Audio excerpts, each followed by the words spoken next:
அனைவருக்கும் வணக்கம். இன்றைக்கி இந்த அறிவோம் ஆன்மீகம் ஜோதிட சேனலில் நம்ம போன பதிவில் ஆண் ஜாதகத்தில் புத்திர பாக்கியம் எப்படின்னு பார்த்தோம். இன்றைக்கி பெண் ஜாதகத்தில் புத்திர பாக்கியம் அமைப்பு எப்படின்னு நம்ம பார்க்கலாம். சரிங்களா? இந்த புத்திர பாக்கியம் என்பது பெண் ஜாதகத்துக்கு நம்ம யார் யாரை பார்க்கணும்னு நம்ம சொன்னால் 3 கிரகங்கள். ஒன்று சந்திரன், தாய்மை கிரகம். 2வது குரு. குரு புத்திரகாரகன்றதுல குரு. 3வது பெண்கள் ஜாதகத்துக்கு செவ்வாய் கலத்திரக்காரனாக இது பண்ணாது, செவ்வாயை பார்க்கணும். ஸோ இந்த 3 கிரகங்களோட வச்சு தான் நம்ம புத்திர பாக்கிய அமைப்பு எப்படின்றத பெண் ஜாதகத்தை நம்ம பார்க்கணும். சரிங்களா? ஸோ இப்போ எப்படின்றது இப்போ நம்ம பார்க்கலாம். அதேமாதிரியா இப்போ ஒரு உதாரணத்துக்கு ஒரு ஜாதகம் எடுத்துப்போம். இப்போ ஒரு கடக லக்னம். இந்த கடக லக்னத்தில் நம்ம யாராக இருப்பாங்க? சந்திரன் சொன்னேன்.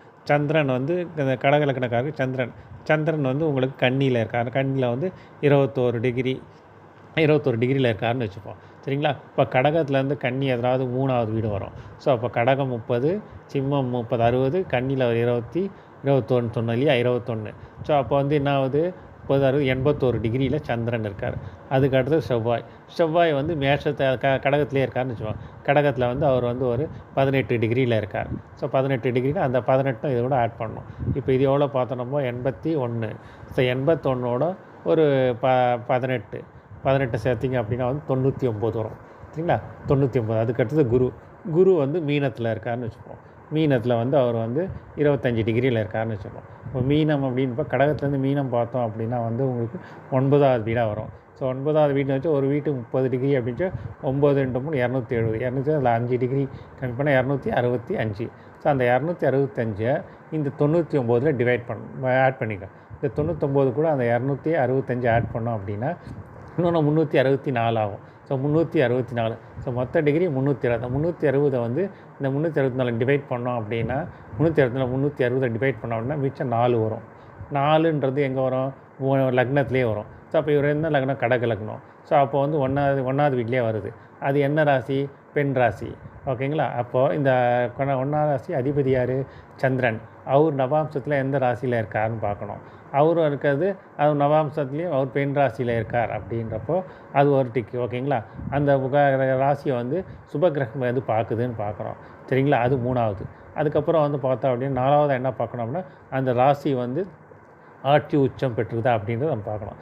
உதாரணத்துக்கு இப்போ இந்த கூட்டி வைக்கிற எண் டிகிரி பார்த்திங்க அப்படின்னா பெண் ஜாதத்தில் பெண் ராசி வருதுன்னா ஒரு டிக்கெட் கொடுத்துருக்குங்க.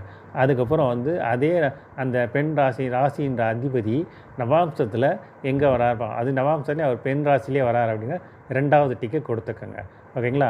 நவாம்சத்துக்கு அப்புறம் அந்த ராசி அதிபதி சுபகிரகங்கள் பார்க்குதா அப்படின்றத பார்க்கணும்.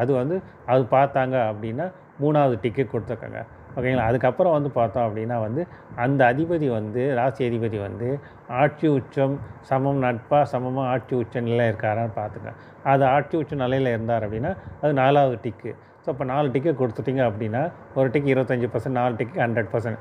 அப்போ இந்த பெண் ஜாதகருக்கு இந்த கடகலகத்தை பொறுத்த பெண் ஜாதகருக்கு புத்திர பாக்கியம் நல்லாவே இருக்குது. இவங்களுக்கு திருமணமான உடனே குழந்தை பெற பாக்கியம் அதிகமாகவே இருக்குது அப்படின்றத நீங்கள் உறுதியாக எடுத்துக்கலாங்க. இப்போ இது ஜென்ரலாக பெண் புத்திர பாக்கியத்துக்கு நம்ம என்ன பார்ப்போம்? 5ஆம் அதிபதி 5ஆம் இடத்தை பார்ப்போம். 5ஆம் அதிபதி எந்த நிலையில் இருக்காருன்னு பார்ப்போம். அதில் பாவகிரகம் சுபகிரகங்கள் ஏதாவது உட்காந்துருக்குதான் பார்ப்போம். அதில் பாவகிரகங்கள் எதுவும் பார்க்காத இருக்கான்னு பார்ப்போம். அந்த அதிபதி ஆட்சி உச்சம் நிலையில் இருக்காருன்னு பார்ப்போம். ஸோ பெண்கள் ஜாதகத்தில் 9ஆம் அதிபதியும் சேர்த்து நம்ம பார்க்கோம் புத்திர பாக்கியத்துக்கு. ஸோ இதெல்லாம் பார்த்தா நம்ம புத்திர பாக்கியம் டிசைட் பண்ணுவோம் இல்லைங்களா? அதே மாதிரி இந்த இதுவும் பார்க்கச்சு இது இன்னும் கொஞ்சம் துல்லியமாக வரத்துக்கு வாய்ப்புகள் அதிகமாக இருக்குங்க. இது பெண் ஜாதகத்தில் நம்ம எப்படி பார்க்கணுன்னு இன்றைக்கி பார்த்துட்டோம். ஓகேங்களா? அடுத்த பதில் 2 மிக்ஸ் பண்ணி எப்படி இது பண்ணுறதுன்னு சொல்கிறத அடுத்த பதில் உங்களுக்கு என்ன பேசலாம். சரிங்களா? நன்றி, வணக்கம்.